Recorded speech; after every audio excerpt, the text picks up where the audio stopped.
we get into a sequel, that's where we really sort of take the gloves off and go, okay, now it worked. The audience knows us, the audience likes us, and here's what we want to present to them now. We found a way to create, I think, a nice, fun tone and personality of the franchise that people seem to want more of, and it's been an adventure making a second one. Com o primeiro passo dado, chegava a hora da Marvel fazer a primeira sequência deste novo universo de heróis. A escolha natural era o Homem de Ferro, um personagem que entrou no gosto do público e saía do segundo escalão da editora para se tornar cada vez mais importante no cinema. E como toda sequência, o desafio era ser melhor, maior e principalmente evoluir os conceitos do primeiro filme. E o trajeto dessa árdua tarefa de Homem de Ferro 2 é a história deste capítulo do especial Marvel 10 anos, a década de heróis.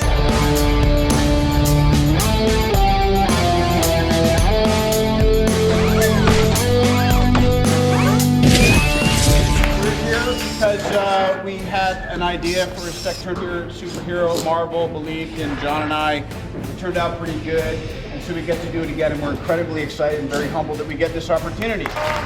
Favreau will be reprising his role as Happy Hogan and director. You may see us occasionally acting like we're on the verge of performing sexual favors on each other and/or like we're not speaking. Do not be alarmed by either of these. It's just this symbiosis of working together. We have new crew, we have new people, we have new energy, we have new story. Yes, we're going to look more beneath the mask. We're hoping, because we know a lot of people are going to see this film, whether we up or not, that we can imbue it with a sense of the kind of humanity and naturalism and love of the game that we had last time. So now we will commence shooting Iron Man 2. Para conseguir atingir essas expectativas, a ideia principal de Favreau, Feige e companhia era focar mais uma vez na jornada de Tony Stark, e aí eles repetiram e expandiram um time que já era vencedor. Tom Morello, do Rage Against the Machine, voltou a contribuir na trilha sonora, o Justin Theroux escreveu o roteiro do filme e até o Genndy Tartakovsky fez os storyboards. E claro, a gente não pode esquecer que Robert Downey Jr. estava de volta. A escalação dele foi acertadíssima e agora era a hora de aprofundar mais na mente do herói e dos problemas que ele já havia passado nos quadrinhos. Não só a personalidade forte e o senso de humor duvidoso, mas também os problemas com o álcool e com a própria família. E a inspiração para esse lado, dá pra dizer, mais obscuro do Tony Stark, foi tirado de uma famosa HQ chamada Demônio na Garrafa, lançada em 1978. Não é como se o filme se inspirasse completamente nessa história, mas existem muitas evidências e referências dela dentro do filme. Principalmente a luta do Tony Stark contra o alcoolismo e a relação dele com o James Rhodes. This was my way of honoring Demon in a Bottle for the fans who knew about it, but not making it distracting or off-tone for people who want to bring their kids, right? You know, or people who didn't want to go and watch an exploration of the darkness of the human psyche, but instead want to see a superhero movie. Dá pra dizer que nesse filme o Tony Stark vai do céu ao inferno. O começo mostra lá a reconstrução da Expo Stark, uma exposição megalomaníaca que o pai dele começou, e dá pra ver também como que ele lida com o governo e toda a soberba e poder que o Homem de Ferro e a armadura em si deram pra ele. Essa nova cabeça do Tony, esse novo jeito dele ser convencido, contrasta bem com a situação de saúde que ele tá, já que cada vez mais ele é consumido pelo reator que está no peito. When he made these RTs, they had enough power to power something very large for a short amount of time or something very small for a longer amount of time. So really the question was, how many more licks can his Tigger take? How about the high-tech crossword puzzle on your neck? Road rash.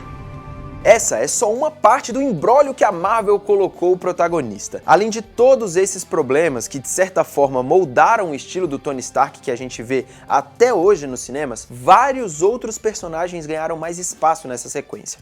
A começar pelo James Rhodes, o Máquina de Combate. Mas ele não é o mesmo Máquina de Combate do primeiro filme. Saiu o Terrence Howard e entrou o Don Cheadle. Look, it's me. I'm here. Deal with it. Let's move on. I drop it. A troca dos atores é um assunto não muito comentado nos bastidores da Marvel até hoje, mas o Terrence Howard garante que o acordo que ele assinou lá no primeiro filme fazia com que o Máquina de Combate fosse a estrela da sequência. Mas aí, pelo sucesso do Robert Downey Jr., eles decidiram mudar as coisas. E claro, de acordo com o próprio ator, os produtores fizeram uma péssima oferta para ele continuar na franquia e a grana que supostamente iria para ele ficou com Robert Downey Jr. The person that I helped become Iron Man, when it was time to re-up for the second one, took the money that was supposed to go to me and pushed me out. And I called my friend that I helped get the first job, and he didn't call me back for 3 months. Independente de qualquer coisa, o Máquina é parte essencial de Homem de Ferro 2. Ele não só tenta acordar o Tony Stark desse momento obscuro, como vira um cara mega importante pro universo da Marvel nos cinemas. Dos personagens do primeiro filme, ele e Pepper Potts são os dois que mais ganham tempo de tela e acabam evoluindo bastante a relação com o protagonista. E os dois servem como ótimos contrapontos para o que o Tony está passando. Homem de Ferro 2 é praticamente uma sessão de terapia para o personagem. Got any other bad ideas?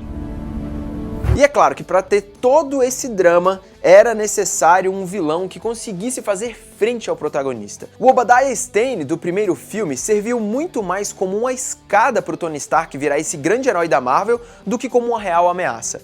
Ele foi o símbolo da velha guarda que precisava ser eliminado para que um novo Stark assumisse o poder. Para o segundo filme, só ser uma escada não ia rolar. Era preciso alguém com presença e força suficientes para amedrontar Tony Stark e o público. So when I designed him, I didn't know that he was actually going to be the main villain.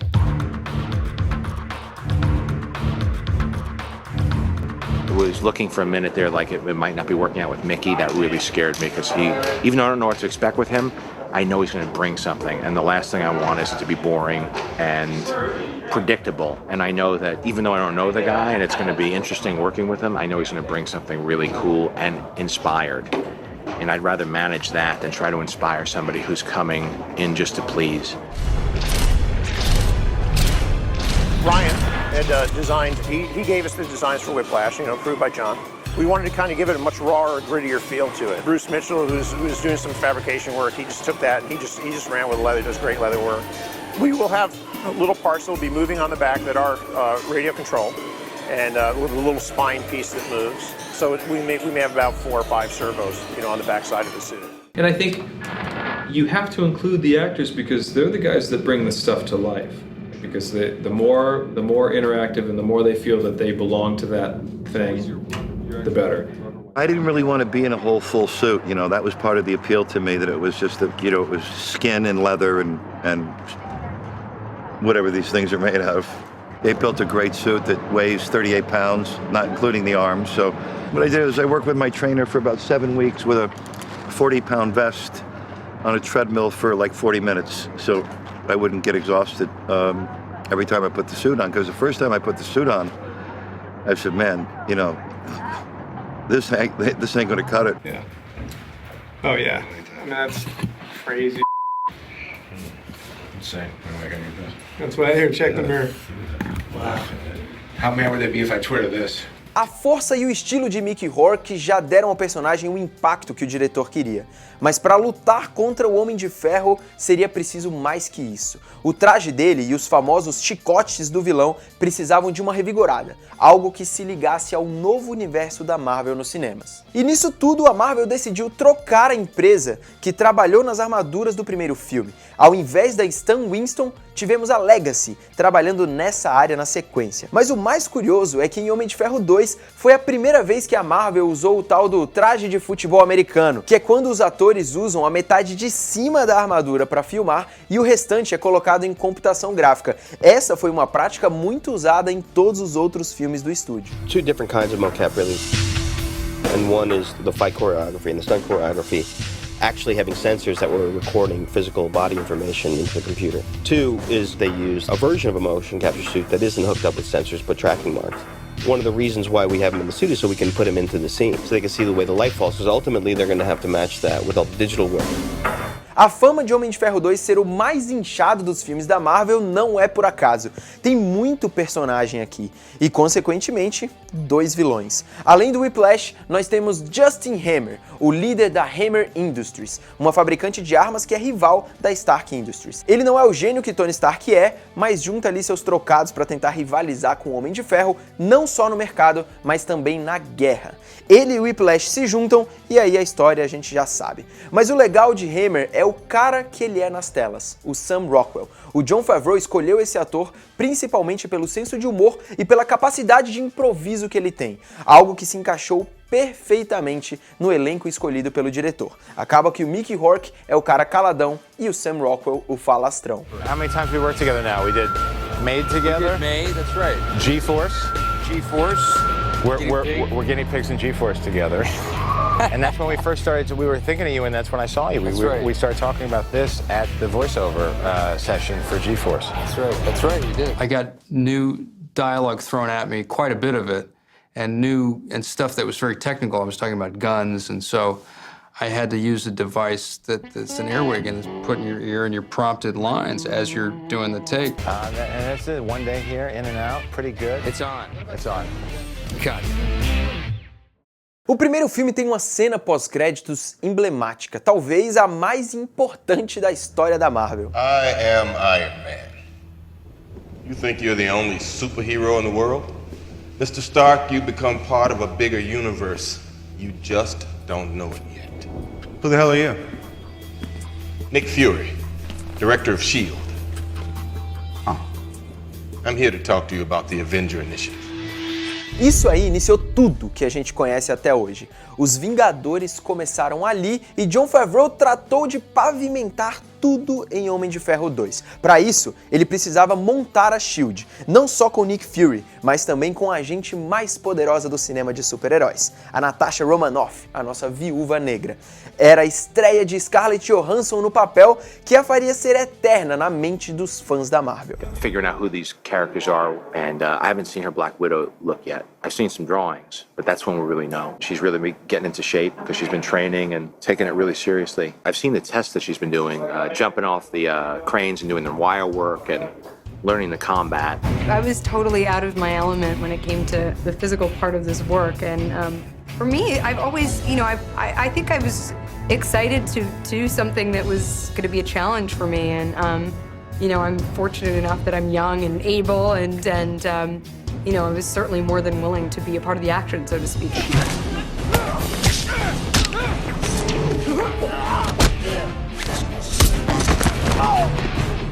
A Viúva Negra tinha ao lado dela o líder da S.H.I.E.L.D., Nick Fury. Samuel L. Jackson apareceu no primeiro filme, mas não tinha presença certa nesta sequência, nem nos outros filmes da Marvel.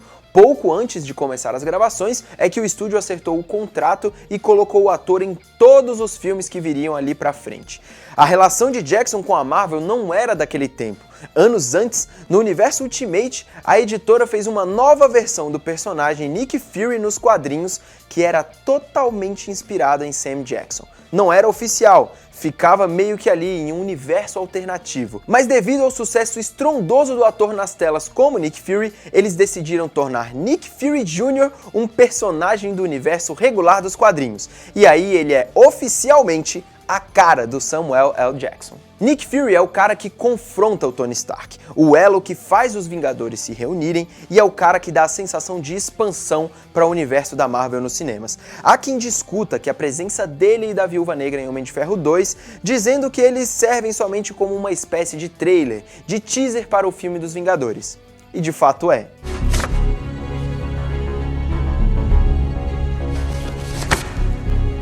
I don't think I want you looking at that. I'm not sure it pertains to you anymore.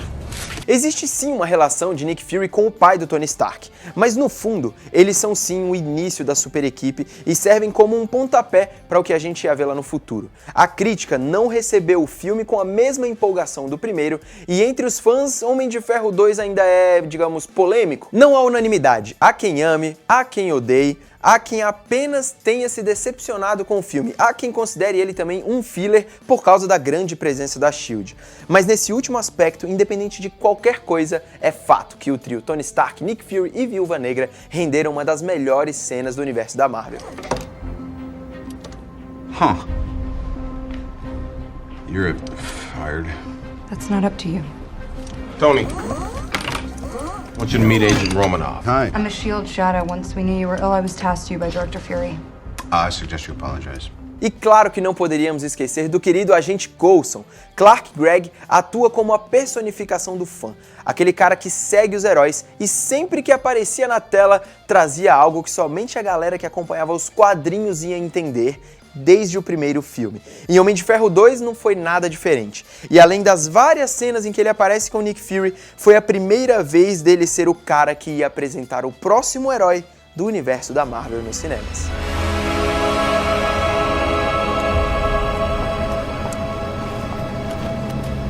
Sir, we found it.